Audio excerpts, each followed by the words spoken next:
Good evening, boys and ghouls. You're listening to Where the Scary Things Are in collaboration with ZC Emporium for B Movies and PromoteHorror.com. Please follow us on Twitter at ScaryThingsPod and follow us on Facebook and on all social media outlets. I'm your host with the most, the one, the only, Monster Mash Ken, and with me is my co-host, the Mistress of Darkness, the Queen of Fright, the Lady of the Night, Muse. How you doing tonight, lady? I'm good, hanging in there, just living life. Right on. I got a good question for you, but I'm going to ask everybody again this week because I'm curious, and I should have prepped you guys on this one because it's probably going to take some thinking, unless you really know it. But also joining us is the man, the myth, the legend, Chris, the creature, Zissy. What's up, boss? Hey, I'm in my Huntington, West Virginia office again this week, and I'm happy to be here. Wonderful people here in West Virginia. They're always very good to me. And once again, it's Tuesday night, and that means I get to spend it with my friends. Damn right. And not any less because he's in Florida, but the man behind the horror of PromoteHorror.com, Horo. How you doing, my friend? As usual, I'm a little upset because I was hoping for a big hurricane to be named Hurricane Omar, but it looks like it's just going to be a little tropical storm that's going to go nowhere. So my one shot of glory here is passing in the wind here. Well, I don't mind, if I see a hurricane, I'll just call it the Omar's coming. So I'll just do that from now on, and I'll let you know. How's that sound? Okay. That works. I'll take it. So I'm really excited to get into the show tonight. But first and foremost, I wanted to ask you guys a question. Everybody always has this maybe it's a friend or a family member that bails you out, no matter what time of night it is, or what day, or whatever it is. Like, who is that person to you guys? Who is that person you can just call and they're gonna deliver for you 10 out of 10 times? Do you guys have anybody like that? Chris, it's probably you. Chris, you're probably the guy for the other people. So if you don't have one, it's you. No. And let me tell this to everybody. You've seen the movies, you've read the books about these wonderful people that come in when you're going through your worst times. I used to tell people in counseling that when you're going through your absolute worst times, you can count on going through it alone. They ain't coming. And you know something, I've learned that the hard way. And I don't even ask. I don't even call. Chris, how you doing? Oh, I'm great. Everybody could be dead. Everything could be on fire. If they ask me how I'm doing, it's great. It's great. Because what am I going to do? Start telling them about it? They look at their watch and they say, oh, I got this thing, got to go. Anyway, I could go on and on. I won't. You get the picture. How about you, Horo? No, not really, and I'm okay with that. And nor do I like to be the person that helps, because the other day I was watching a horror movie, and I kind of realized it again. It was the same situation where somebody breaks down or something, you go help, or the girl escapes and she runs to you, and you're like, oh, okay, get in my car and whatever. Yeah, you know what happens 5 minutes later? You're dead. No, so I don't want to help, nor do I ever get help. So it's all good. And Muse, how about you? This is. Can you save me on this one, Muse? You got to have somebody. I'm 50-50. My husband, we were friends first before we were together.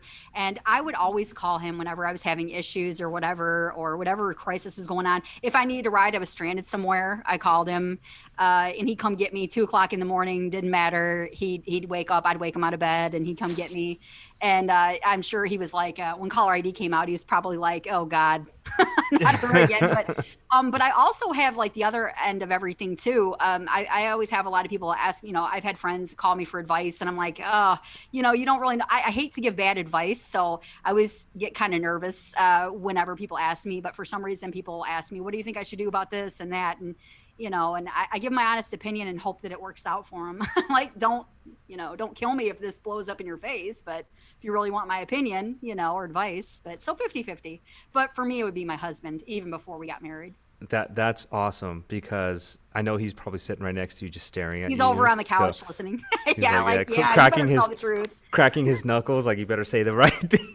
Right, like, see if I answer the phone again, Yeah, no, in my family, my brother-in-law Will, he is just that guy that is just, he has a tow truck, so he'd pick you up if you needed it, or he just was that guy that would always patch the holes in the ship, no matter what, and do it with a smile, out of the kindness of his heart.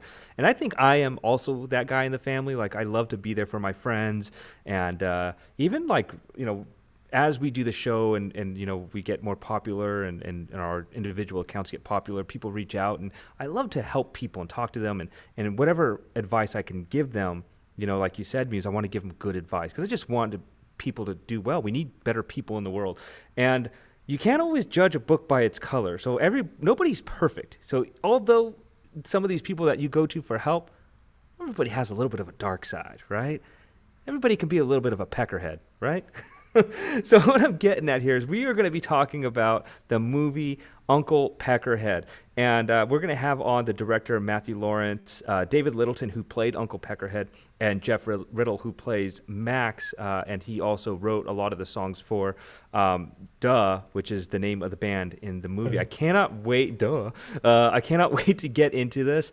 There's a lot of cool stuff that, as you guys watch, you guys probably didn't realize, but this has a lot to do with me. So I know I've been called a peckerhead once or twice in my life, but that's not what I'm talking about. So let's jump right into our show. I did not prepare a horror movie flashback, but I did have a beer to talk about, and this is Cali Creamin' Vanilla Cream Ale. This one is just cream ale. The other one last week was the Orange Pop, which was excellent, but this one is nice and creamy, and I did cheat. I had this earlier today. So very good beer if you can get a hold of it. I special ordered these from the store. They sent them from San Diego, and they sent them all the way out here to Jersey. But I got to get ready for football, so I bought 2 cases. I literally spent $100 on beer for myself, not for going to a party or anything like that. I've never done that before, and I got 2 cases of beer ready for football season, which happens in 12 days. All right, so with that being said, let's get into the Sinister Six with Muse. We have to stop because I wasn't ready. So I know we're live, but you know what? I could do the review. Yeah, that would work. Let's go right into the review. I So cannot find my list at all. Muse is sabotaging our show on live YouTube. Antrim. So let's jump right into the review. We're going to change it all up. So Muse, maybe you'll go last, and Horror will go next. How's that sound? All right. Okay. Flip it upside down and around, and over to Chris the Creature with the what do you do? The Creature Feature of the Week. Yeah. Duh. Actually, I'm not being sarcastic. Duh. D-U-H is the name of the band. I guess I don't do music well. Unless it's classical music, I usually don't listen to it at all. So I guess this is heavy metal. But we're going to talk about the movie Uncle Peckerhead, not Mr. Peckerhead like I have written down. It's Uncle Peckerhead, which focuses on a fledgling heavy metal band. Now, the one thing I can't tell you about this movie is this good music? Are they any good? To me, it's noise. I got this tinnitus thing going on. I don't know, but it doesn't matter. Because from my perspective, I am seeing a woman, Judy, with passion. Reason has been thrown out the window. We've all had our days when we drop everything we want to do. We want to go to school, forget it. Get married, forget it. Start saving, forget it. And go on the road and make it big on the circuit. This is what Judy wants to do. A likable lady. She quits her job at the bakery. They're not sad to see her go. They didn't really like her. She didn't really like them. It's only fair. But she knows she has it. Now, whether she does or not, who knows? But, some of those idiots putting out top 10 records or top 100 stuff, they don't have it either. But so it really doesn't matter if you have it or you don't have it. And so she is planning on getting her band together, and it's a 3-man band. Judy is played by Jet Siegel, did a wonderful job. We like her from the beginning. We feel for her. We relate to her. We want her to succeed. And sometimes she's the only voice of reason in this, and I say this endearingly, ridiculous plot. Now, it's not a ridiculous movie, but what they get themselves into is pretty ridiculous. But you can see it. You can see how that happens. The other members of the band are Mel, played by Ruby McCollister, who I believe is the drummer, percussion. And does a fantastic job. She's got those moves down. She needs to be motivated. She needs to be in a good mood. And part of what Judy has to do, other than lead the band, is manipulate her people so they can perform, because they're moody. They get in good moods, they get in bad moods. And when you're out there doing the heavy metal stuff, as I well know, no, I don't know, but I assume you've got to be into it. And Max, who's going to be with us, was played by Jeff. Jeff Riddle plays Max. He is a co-vocalist, and I think he also plays the guitar, electric guitar. He's got a bit of a confidence problem. He's got a bit of a stage fright problem. And Judy's really got to doctor him to get him on stage. So even when Judy isn't doing band stuff, she's working her brains out, trying to keep these two in line and motivated and positive. And that's going to be important, because the tour they go on, the six gigs in 7 days around the edge of New York State, I believe, if I read the map correctly. It's going to be pretty tenuous, and it's not going to go well as far as attendance goes. The takes at the end of the night are going to be minuscule, but they've got a bigger problem. Their van, well, the repo guys took it. And so just before they go on the tour, like minutes before they go on the tour, the van is gone, been being towed away. They have no money. And out of nowhere, this should be first clue. Here he is. He just happens to be here. This weird good Samaritan. He's sort of a tall, awkward, overly friendly guy. You look at him, and you get a good feeling about him. He's not the smartest guy in the world, but he wants to please. He wants to be friends. Relationships are very important to this guy. This is a relationship guy. He's a motivator. Those of you who are taking leadership courses, you've seen this guy. He's the motivator. And it works. He's got a van, presumably his, but maybe not. And so he takes them on tour. He's, I guess, the roadie. You can call him unofficially the roadie. He helps them bring stuff in. And they go from place to place to place. Well, it's going pretty good as far as the group goes, getting from place to place. The first night's not going to go well. I mean, it goes well that they get up there on stage. And Judy's also trying to get a promoter to believe in the band and maybe offer them a record deal with some label or something to get more exposure. So that's sort of an underlying story, and we're not going to talk about that much, but now it gets good. The first gig doesn't go very well. The guy that booked them, the guy who owns this nightclub or band hall, whatever you want to call it, kind of stiffs them, treats them with total lack of respect, and they leave with like $3. They're very sad. They're not happy. And Uncle Peckerhead says, hey, guys, before we leave, it's like midnight, let me go in and use the restroom. Well, Judy wants to go check on him, goes in and sees he's not in the restroom. He's eating the promoter guy. Eating, in pieces. Their intestines all over the place. He's got these teeth and these green eyes. He's a monster. And she screams. She comes out, bloody murder. He just killed the guy. And he comes out. Now he's normal. Because Max and Mel don't know what's going on. And Peck, or Peckerhead, Peck will call him. Hey guys, I don't know why. You don't know what you're seeing. You're tired. Your eyes play tricks on you. It's midnight. And he says, no, you killed him. You killed him. I didn't kill anybody. You killed him. You killed him. So they all go in and look, and the guy's torn up. The head is gone. And one of the best scenes I like is someone says, where's the head? And he's got this look on his face like, oh, I don't know. And then he burps. And it's just a wonderful scene. And so they know they got a monster with them. And Judy is saying, hey, we've got to get rid of me. We've got to get rid of him.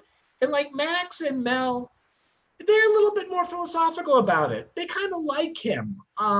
He's got a van. He stuck up for them. He's a monster and he eats. And so the deal is Mel and Max, against her best judgment, convince Judy, let's keep him, see what happens. Well, the deal is Uncle Peckerhead, Peck, is a monster. I want to sort of compare him to a werewolf. Not a good comparison, but it happens at midnight every night. For a few minutes, he turns into a monster. And they're under the belief he can control it with some sort of medication. Might or might not be true. So they sort of keep him around. He promises he'll behave. It won't kill anybody. Of course, we know better because there's still like 3/4 of the movie left. And so they go from place to place to place. And we get to know these guys real well. And we're really liking Judy. And Judy is still suspicious of Uncle Peckerhead. But we like Judy. And I think we can all agree that allowing Peckerhead to stay with the band is probably ultimately an error in judgment. Now, if that's true or if it's not true, because one thing about Peck, um, everybody he kills, we're not sad to see go. I don't know if that's a common theme in life, but really, you don't want people around forever either. I mean, people go and you pretend you're sad, but you're kind of happy to see them go. And these people, Peck kills, they're sort of antagonists to Judy and the band's plight. So Peckerhead not only has sort of adopted him as sort of a den mother figure, he's sort of clearing the traffic in front of them. And then they get a little selfish. You can tell they're more likely to overlook these grisly disembowelments, as many of us might too. And after all, they sort of had it coming. It's not really our fault. We thought he had it under control. He's got it under control now. We're probably good for him. He's good for us. And we've got 5 more nights, 4 more nights, 3 more nights, 2 more nights, because they're going to go all around New York. And some of the killings are off screen. Some of them are on screen, very gory. This monster is a monster. I mean, what he does to the human bodies he comes into contact with, he just rips them apart. And then it gets even a little bit more ethereal as far as a relationship to the people he's killing, not just the evil promoters who stiff him money, but competition, people who are arrogant to them. And you see it coming. Judy meets a putz or an asshole, and we're saying, oh yeah, kill him, kill him, kill him. As Judy and Mel and Max are probably also saying, not aloud. Well, anyway, we go on and on and on. Judy is now getting jealous of Uncle Peckerhead because he can do anything better than Judy can. Judy thinks she can bake well. Have you tried Uncle Peckerhead scones? Oh, it's a classic scene. Everyone loves this guy's scones. When Judy used to make things, they made fun of her. Macaroons fit for dogs, and you can tell Judy's a little, how about that? And so Judy is in competition with this monster. Now, Judy is also excelling, and her band is also excelling, which was her initial goal, was to take the band on the road to excel. And so now she's just being pouty, really, because Peck is delivering. Peck, directly or indirectly, is propelling this band onward and upward. And they're starting to get noticed. Promoters aren't hanging up on them anymore. And so where does this all go? What happens when you befriend a monster? It's kind of neat. It's like befriending the bully at school. Remember that? That always worked out really well. Yeah, maybe for a week. It's their monster. But how do you control a monster? And if you can't fully control them, what's in your future? I'm not going to say anything. It's fun. It's witty. Peck is horrific as the monster. He's endearing as the den mother. And like I said, Judy, a woman with passion, we are so cheering for her. We like her. We sympathize with her plight. And in a moment, I believe we're going to talk to the director. We're going to talk to Max, and we're going to talk to Peck, the monster. So that's just in a few minutes. And this is really a neat movie. It works as a horror comedy, although it's really horror because I say comedy, Judy's delivering lines that we could be delivering in a normal situation. And maybe that's what's kind of funny about it. But Uncle Peckerhead came out in 2020. Yeah, it's a video on video demand. I actually ended up renting it because I wanted to, support the show there. But yeah, let's just go around real quick before we move over to the promote horror rundown. I like this movie. I thought it was really relatable. They filmed a lot of it here in Jersey in Asbury Park, and I've been to Independence Hall. That's a real place. Like I've seen so many concerts there. It's such an amazing venue, really a personal, like you're right there and on the stage. The diner they were at, I've been to. I forgot the name of the diner, but I've been there a few times. You gotta try the pork roll if you're there.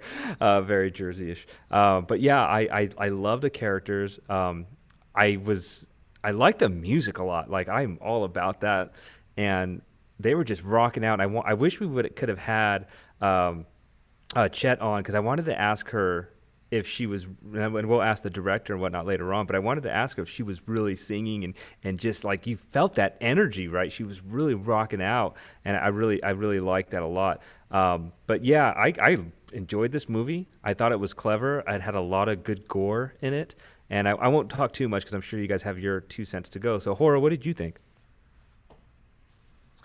Well, one thing I liked was it had a nice balance of horror and comedy in it. I didn't think it leaned either way too much, and I think it had a good story. So you had a good mix of everything there. Definitely had some blood splattering. There's one extreme scene late in the movie where it gets a little disgusting as well. And then you had humor. I mean, that opening scene in I believe it was an ice cream shop, got the movie right off to a good start. I love that. And then there was a serious story there. You have people that maybe some people that you can relate to there, who are struggling, but they have a dream, and their dream is to play music, just like our dream is we're living here, putting on a podcast and promoting horror and doing reviews and so forth. So they're working on their dream as well, and they're on hard times, but they're not letting it stop, and they're continuing to go. And you know, what else can you say about Uncle Peckerhead? I mean, the name in itself is going to be a draw, and but it is definitely worth seeing. And so far as I can tell, it's been getting some good reviews. And lady, what about you? I loved it. I mean, it was just a blast from the beginning to the end. I mean, Uncle Peckerhead was great. The gore was great. I'm a huge gore hound, so some of there's a lot of splatter in this one, and I loved it. It was really good with the practical effects.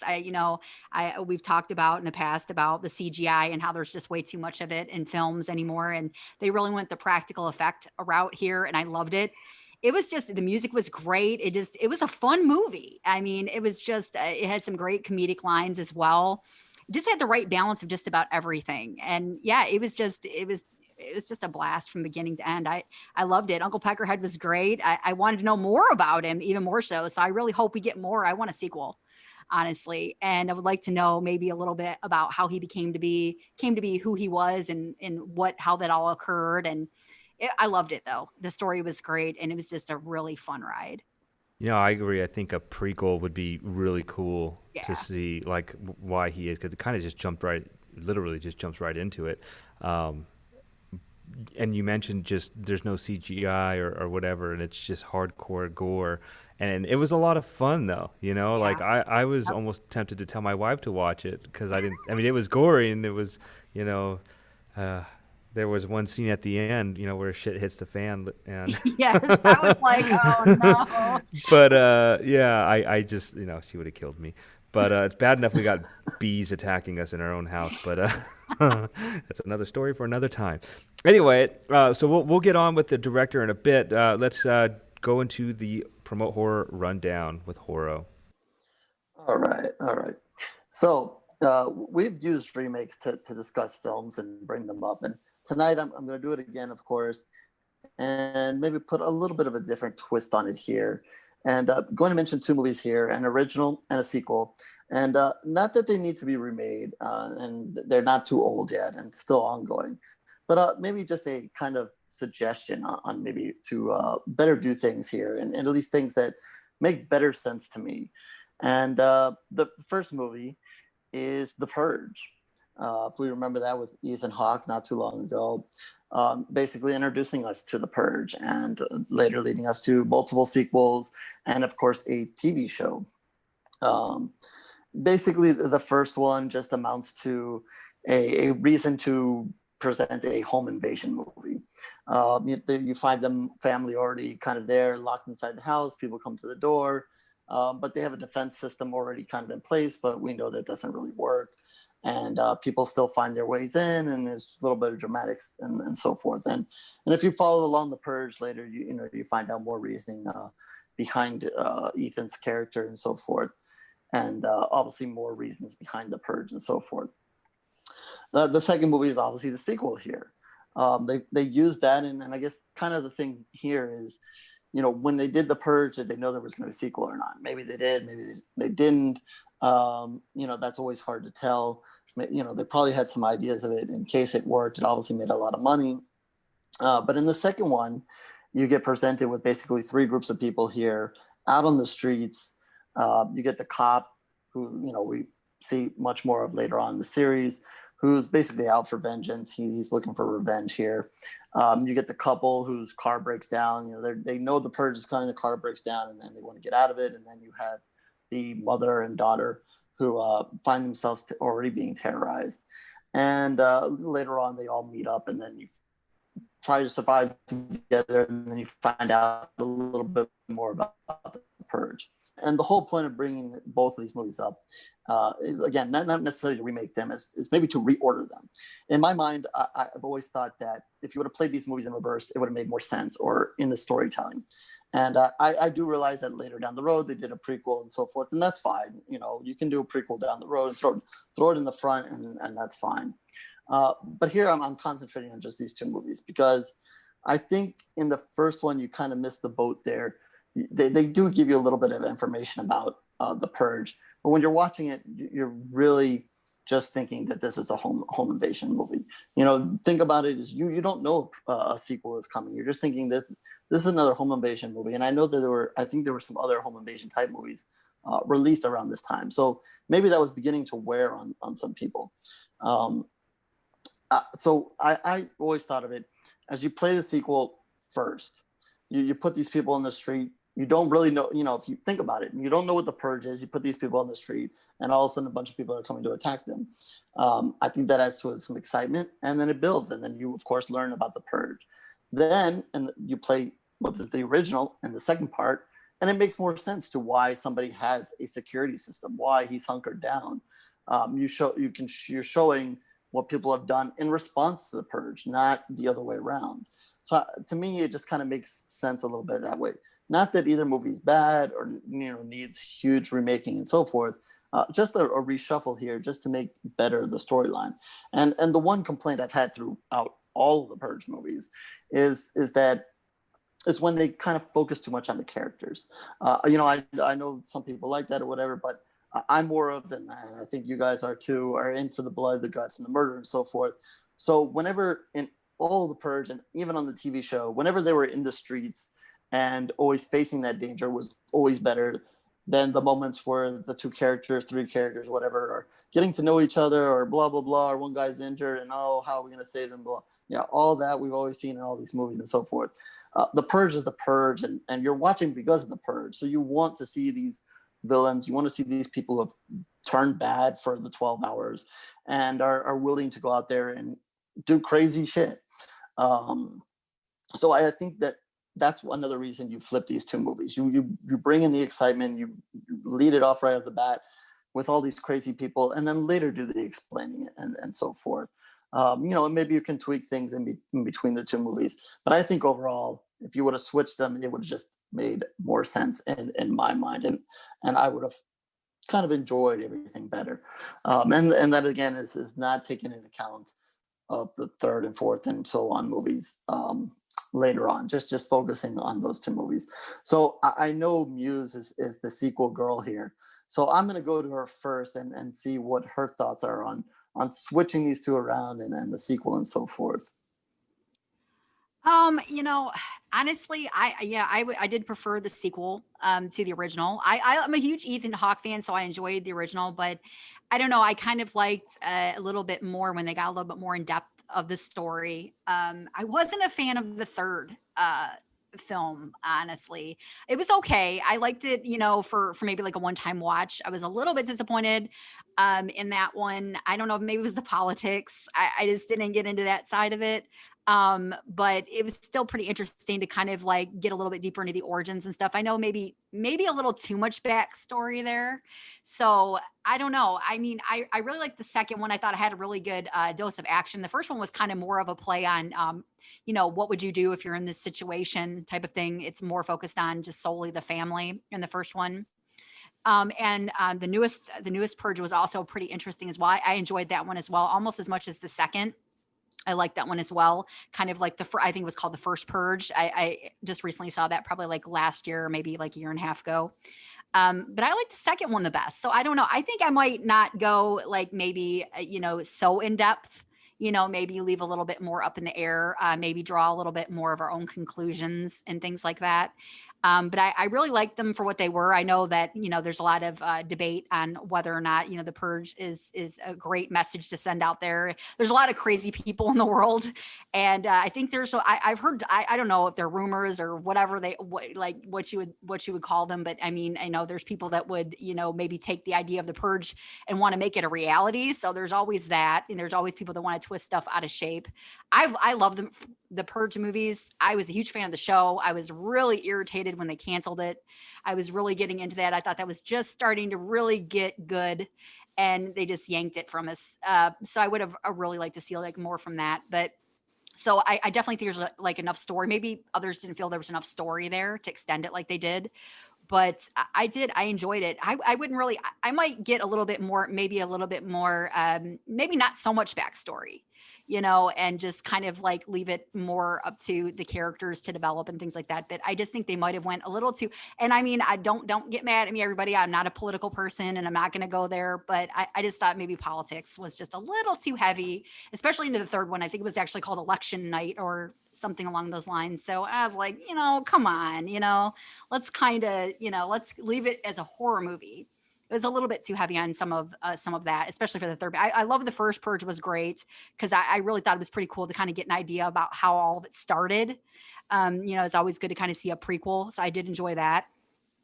But you know, I wouldn't really change much other than, you know, maybe not go so in depth, you know. So I enjoyed them though for the most part. So that's my take. Go ahead, Chris. Go ahead. Well, I haven't seen any of the Purge movies. I probably would have by now, but a lot of times I'll see movies 2 or 3 years after they come out when they're on one of the streaming services or stuff. And I probably would have seen Purge, but that was about the time the third one came out. And when Hollywood does, and they did, this was a political movie from what I understand, interviews with the people in it who made it. I just forget it. I'm off. Wrong form. I don't need Hollywood for that. You know, that's not why I put movies on, which is a shame because the plot to the first one intrigues me. And I do like Ethan Hawke, and I probably will see the first one someday, but just the politics involved with the third one, it just went all the way to the back of my 2C list, my extensive 2C list. Yeah, I'm with Chris as well. I watched the first one, and it was good. It was a great concept, right? I mean, I don't know if I'd participate in the Purge. I don't think I hate anybody that much, but yeah, I thought it was a great concept. And there's just some movies that, you know, you just kind of stop. I just had no desire to watch any of the follow-ups or the show, but I do know it's very popular, and it had a really big presence at the comic conventions as well. But yeah, I don't even remember if I finished the first one, to tell you the truth. I think I started it really late at night, and it was recommended to me. And not that I didn't like it. I think I just got tired and never came back around to watch it. But I mean, it's a good concept, I think. But if it went really political and if Muse lost interest, then that probably means I would. So I'm kind of the same mind sometimes. But yeah, I'd have to pass on it.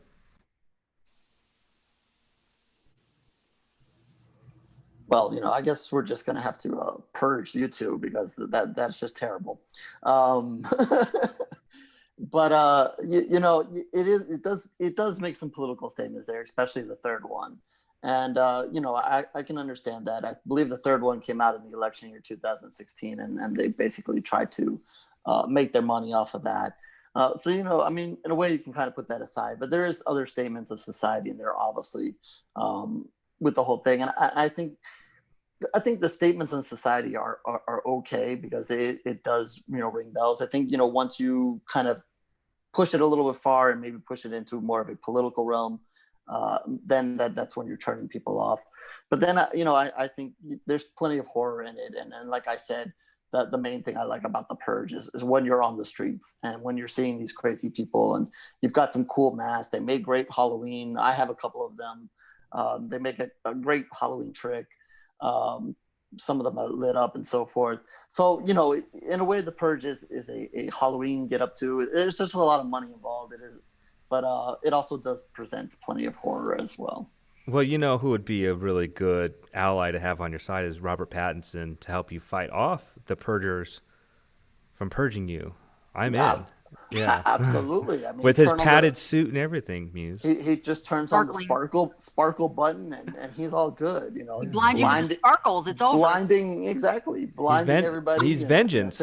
He's vengeance. Exactly. And I heard he runs real fast and everything like that, and he can call in his werewolf buddy there, and yeah, I wouldn't know. You're the one that had to sit through the movies, not me. Exactly. Dude. And whatever the hell the girl ended up doing, I still don't understand that. But that can end that part of the segment right there. We can move on. Twilight forever. So with that, I will remind everybody, and I'm sure you're already reminded, and you guys already know, 61 days of Halloween has already kicked off on Shudder starting today for us people that are live. And people who are not and listen to this later, I'm sure you're already enjoying it, but that's just a quick reminder. And with that, also, Freeform has announced their 31 nights of Halloween as well. Plenty of usual suspects. You got Hocus Pocus and Beetlejuice and Ghostbusters, Gremlins, some of your light, kind of more family fun horror there. But, it's good to go and catch some of the classics every once in a while. News that I'm just going to jump in real quick because while you're on the subject, and I hate to throw you off, but is there a Halloween movie that you guys watch every Halloween by any chance? Because I have to watch Nightmare Before Christmas all the time, but that's just me.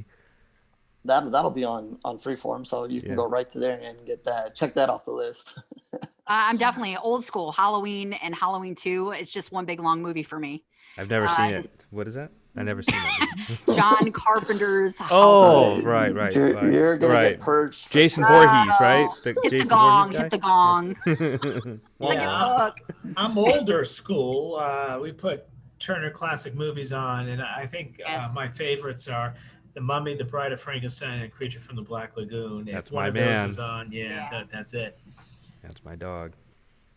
I'll go with anything they're showing. Anything, doesn't matter. Halloween, Friday 13th, whatever. I'm probably watching some screener or something anyway. So it's Halloween all the time over here. So here too. It really doesn't matter. Right.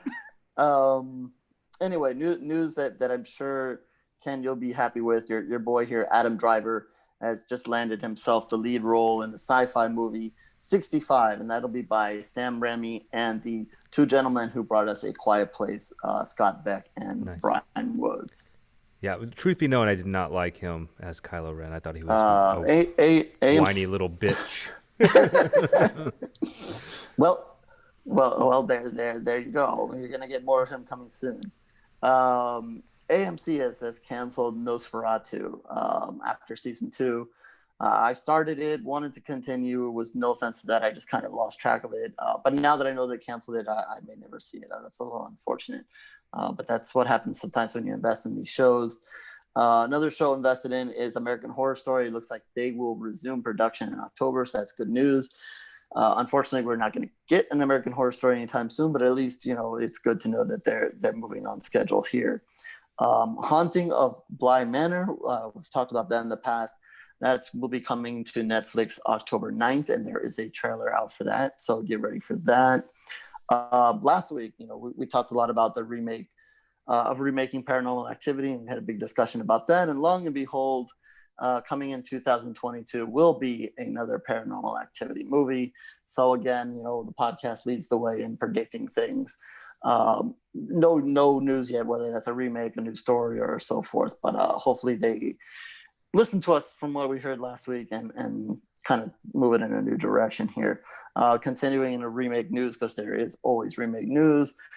Scream looks like will be coming January 2022. I know they had hopes of 21, but it looks like that's going to be pushed out another year, and that's good. Give them plenty of chance to screw that up.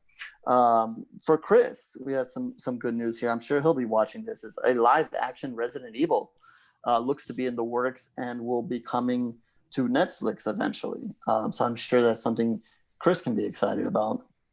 I tell you, I'm there. I am so there. Anything with Ada Wong in it, I am so there.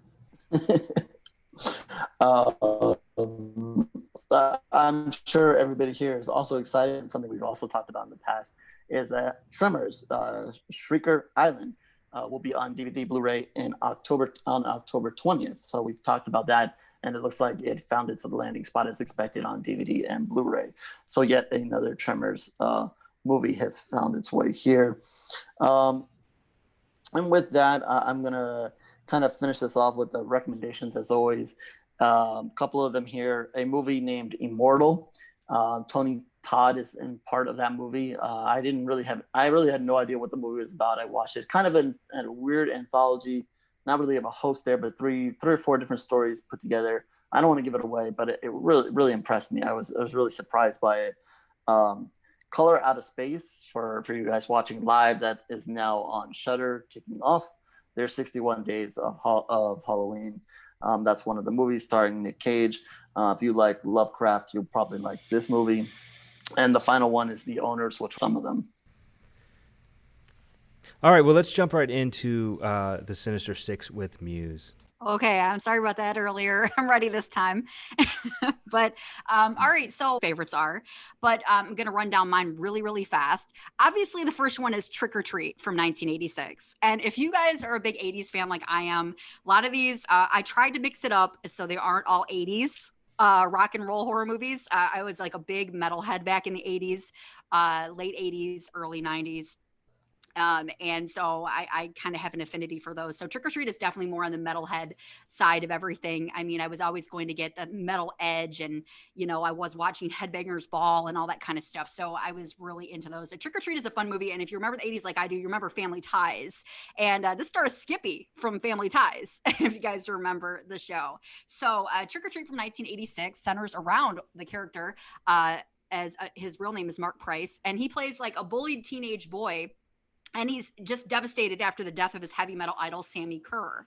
But as Halloween night approaches, he discovers that he may be the only one who can stop Sammy from making a satanic comeback from beyond the grave. This also has Gene Simmons as a really cool radio DJ that gives Mark Price's character it's like the last recording of this rock legend, that he's a big fan of. And of course it summons him up and everything like that. And also you've got Ozzy Osbourne, who plays this like conservative, like right wing kind of like censorship kind of guy at the end of the movie, which is hilarious because we all know Ozzy Osbourne is like totally off the chain crazy. I love Ozzy, but he plays a really memorable role there at the very end of the movie, especially. So hang on, toward the very end of the movie, you'll see a great segment with Ozzy there. So definitely one of those you have to see. Definitely a fun movie, Trick or Treat from 1986. My second movie is, and I don't know why this movie gets so much hate. I love it. It's Queen of the Damned. And this kind of is a follow-up to, this is also an Anne Rice novel. And if you loved Interview with a Vampire, you will love this. Queen of the Damned is following Lestat. Of course, he's not played by Tom Cruise in this one. This has more of a rock and roll theme. They go in kind of a different direction. It's not like the gothic horror that we remember from Interview with the Vampire. Queen of the Damned follows the legendary vampire Lestat, this time played by Stuart Townsend, who has reinvented himself as like a rock star in the contemporary American music scene. So it's kind of like a cool, updated, like rock and roll type of theme. His music wakes Akasha, played by the very beautiful and very much missed Aaliyah. I was a huge fan of hers. Miss her very much. And she plays the queen of all vampires and he inspires her to her desire to make Lestat her king. So Akasha's malevolent power is so great that all the immortal vampires must stand against her if they want to survive. Meanwhile, a young London woman with a fascination for the dark side ends up falling in love with Lestat. So this has a really great soundtrack as well. All these movies do. This is definitely more of a 90s rock soundtrack, but definitely has some great music as well. And the third movie, and I don't care what anybody says, I'm going to plug one of my favorite, well, actually my favorite movie of all time, The Crow not 1984, but 1994. And this is like, not a horror movie, but it has horror elements. It's got a supernatural theme. Eric Draven comes back from the dead to avenge his murder and his fiance's murder. And he plays a musician, so this qualifies. So the night before his wedding, musician Eric Draven, we know, and his fiancée, they're brutally murdered by members of a violent inner city gang. And on the anniversary of their death, Eric rises from the grave and assumes the gothic mantle of the Crow, a supernatural avenger, tracking down the thugs responsible for the crimes, and mercilessly, which I love it, murdering them. Eric eventually confronts head gangster Top Dollar to complete his macabre mission. So it definitely has a gothic theme and the best, I don't care, come fight me, message me, at me, the best soundtrack all time of a movie. I don't even care. It's my favorite movie soundtrack. It's just every song on the whole thing is just bitchin'. I love it. So my favorite movie of all time. So I may be a bit biased, but the soundtrack, regardless of what you may think or not think of the movie, is just off the chain good. The fourth movie is Suck from 2009. Slaughterhouse Rock is my next one. This is a newer movie. Actually, I've not seen this one, and this kind of piqued my interest. This is kind of more of like a comedic horror. And it basically centers around a struggling rock band, and success has just eluded members of the struggling rock band until their bassist, played by Jessica Pear, I think I'm saying her name right, goes home with a pale looking fan and she comes back a vampire. So this is definitely more on the comedic side of everything. It came out in 2009. I wanted to throw some newer movies in there and maybe one with an incentive for me to see as well. This definitely looked pretty interesting and got really good reviews. I read a little bit about it. It definitely looks worth watching and definitely is more on the side of like rock band, rock and roll horror, etc. And my fifth is The Gate. And this is kind of maybe not as rock and roll as some of the others, but it definitely centers around summoning demons from a heavy metal album, if we remember the movie. So we know that Terry plays like the metalhead in this one. And of course, we know the story of The Gate, where they summon the demons out of the hole in the backyard. But there's a really cool scene, of course, where they're listening to like the rock album and he's like reciting the incantations, and it's just epic. Every metalhead loves that. And we all know that, they all have like these really cool themes and great cover art for that as well. Just a really fun movie. I don't want to go back over that one because I know we all know it very well. Also great practical effects in that one as well. And my last but not least is Slaughterhouse Rock. Now, this is one that really piqued my interest. This is back to like the 80s with this one. And I cannot find this one anywhere. This one is actually really hard to find. I scoured website after website looking for this one. I cannot find it. Came out in 1988, and it centers around a group of teenagers who are drawn into a deserted prison by nightmarish visions when they try to exorcise a cannibalistic cavalry officer. And this one, I think it's like the ghost of a female heavy metal singer helps them along the way or something along those lines. I have not seen this one, but I remember the cover art for it was really cool. It's like that great 80s VHS cover art, but really hard to find. So I was really interested in seeing this one at some point. So that's my list, and I'm going to swing around to Omar. Actually, because you went last, we ran out of time. Okay. So we're going to jump we'll jump into our interview, but really good list. And just a real quick shout out, Satanic Panic has an awesome soundtrack. Yes. All right. That's one I want to see, definitely. We'll be right back, everybody, and enjoy our interview here.